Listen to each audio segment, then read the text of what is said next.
everyone, and welcome to episode 26 of Wildwood Zoo. In today's episode, I build the habitat for the unique platypus from the Wetlands Animal Pack, and this is the second to last Australian animal I will have in this area. The next one will be the emu, and that will be the last one, and I will start the tiger area after that. But yeah. I hope you enjoyed this video. If you could please leave a like, subscribe, and comment down below if you'd like to be named after an animal. That'd be greatly appreciated. Also, I don't know if you guys know, but in the next episode, I will be uploading a Prehistoric Planet video. I've had some commenters see what animals they like, and I think we've decided on the Protoceratops. So yeah, I'll do one of them in the next Prehistoric Kingdom video.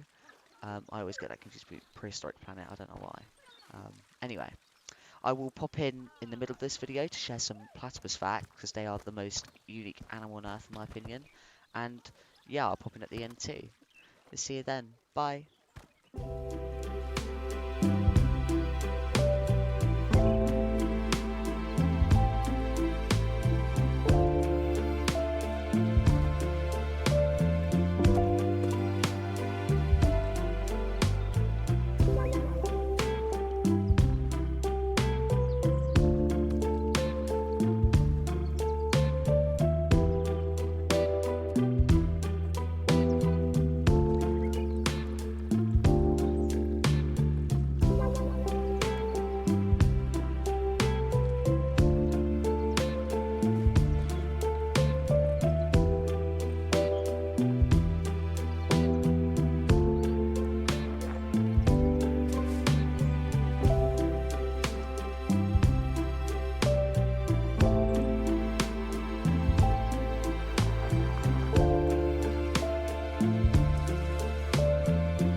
Hello everyone, and welcome to the part of the video where I share some facts about the platypus.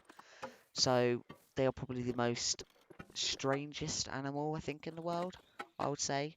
They kind of just have traits from every single animal. I don't even understand why they adapted this way, but it's so bizarre.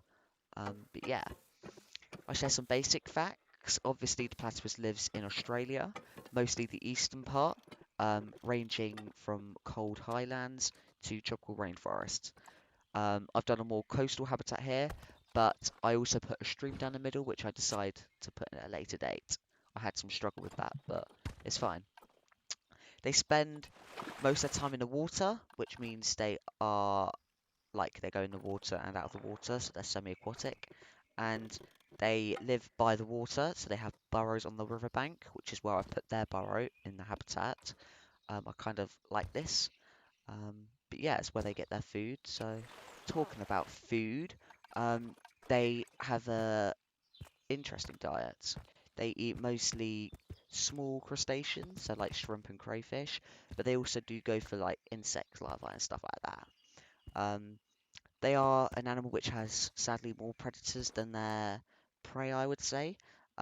They get predated by many sort of birds like hawks, owls, and eagles, obviously the bigger ones, but they also do get eaten by water rats and snakes, obviously crocodiles. But yeah, let's move on to some of the more interesting facts. But yeah, they are nocturnal, by the way, so do be aware that I'm not going to be going on about daytime because they don't not really active during the daytime. Um, oh, also in zoos, I know our zoo has platypus, and there's only one zoo in the world which has platypus, which is outside of Australia, and that is the San Diego Safari Park. But I think in this one that I think the platypus can be in this zoo. I don't see why not. I don't have a story for them, but I might do a series, a series after this one where I focus on more story-driven animals. Um, but yeah, it's something I would enjoy. Anyway, let's get stuck. So when the platypus was first discovered by like naturalists, it was the European naturalists and the Aboriginal.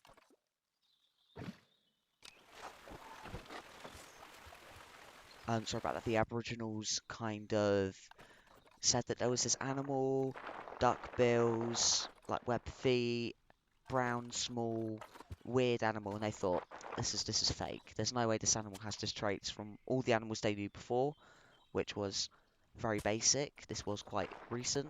I don't know when they discovered it. I don't. They're quite elusive, so it must have been quite a while. But the appearance, um, when they found one, they thought it's fake. They thought that they were stuck together when they found one, and they didn't believe it, which I'm not surprised.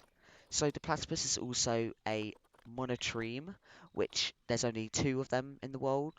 Um, I well, there's two species that are monotremes, which is the echidna and the platypus. But there's actually five species. Obviously, the platypus, and then the four species echidna. Um, they rediscovered one recently. I don't know if that's up to date. Oh my god, my dog's going mental, Jesus. Right. So, as I said, they are also semi-aquatic, which means they eat the water food. And how they get their food, they don't actually use sight or smell. They use something called electroreception, which is, I don't know if any other animals, but it's extremely rare. I'd imagine the same as the monotremes, only a few animals use this. And basically, what they do is they sense the electricity created by the movement of mussels. So the mussels of fish and stuff like that will create vibrations in the water, and they will kind of recept this, and they will go with their bill and follow it and eat it. But they don't have teeth, so they just kind of chuck it down, and they kind of store like the excess in their cheeks and then spit it out like a chipmunk, which is quite funny. When they eat it, rather than going down into a stomach, they don't have that. Instead, their gullet just goes straight to their intestines, which is absolutely disgusting. Um, but yeah, I think also one of the unique one is that they are venomous. Um, Only the males are venomous, but it's so it's not like harmful necessarily. Well, it is harmful, but not like killable. So it can kill dogs that is strong enough to do so, but it will just really badly hurt humans. So it's, not going to kill us, which is, I think, why they probably aren't hunted as much as they probably should be. Well, not as. Wait, never mind. Anyway, they also have this weird thing where they glow at night. The babies will glow at night. I don't know if it's just the babies, but that was recently discovered in 2020. That was lockdown, so don't know why they're doing that, setting things alight. But yeah, they glow under black light basically. So they are bioluminescent, which is really, really cool. Um, I don't know why they do that, but it's really funny. So yeah.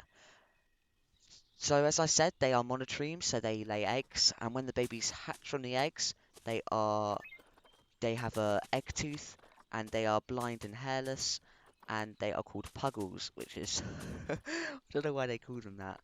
Um, but yeah. So I don't know why, but there's another weird thing they do. They don't actually have nipples to feed to the offspring. What they rather do is they have these pores in the skin of the abdomen, which the puggles like lap up and just gug down the milk, which is just it gets weirder every single time. It's so weird. Um, but yeah, as I said, the Aboriginal culture is they're very important to that. Um, all Australian animals are important to it. Some more than others, but they are very important to the Aboriginal culture. Um, but yeah, and a fun fact about the past platypus, the there was DNA found from the platypus that they were over 3 feet long.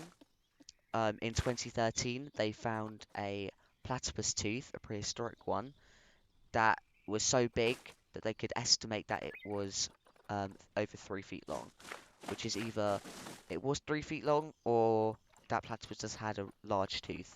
Um, but most likely it was a really long platypus. Um, it's weird in the world, animals on land have slowly got smaller and smaller to become more energy efficient. But if you go down into the deep sea, there's something called deep sea gigantism, which is where animals get bigger to become more efficient. I don't understand it. I don't do zoology, but that's the term they use and it really confuses me. Anyway, I will pop in at the end of the video, and I really hope you enjoy the rest of the habitat. Um, I don't know how much you're seeing, but this habitat was one of my favourites I have made. I just think it's so lush, and I don't know, I like the structures that I build later on, as you can see in the thumbnail. But yeah, I'll see you at the end.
Hello everyone, and welcome to the end of today's video. Obviously it's not the end for you yet, but anyway, thank you for watching today's video. If you could please leave a like, subscribe, and comment if you want to be named after an animal. And I don't know why, but it gets really annoying me having to say that every episode. But, sorry. Anyway, if you could watch the rest of the videos I have on the channel, and I would really enjoy that. And yeah, I have a new series called, was it Redwood Ridge Park? I'm still getting used to the name. Um, but yeah, that's on Prehistoric Kingdom, which is an early access game that is currently out. It's been out for a while, but it's still in that early access phase, and you can still get it on Steam. But yeah, if you enjoyed today's video, please just watch the next one. The next one's going to be about the emu, which when I've looked to the emu inspiration, I haven't seen much for what I want to do personally, which is more coastal habitat for the emu. So I hope that does bring some inspiration to you all, and I will see you on the next one. Bye!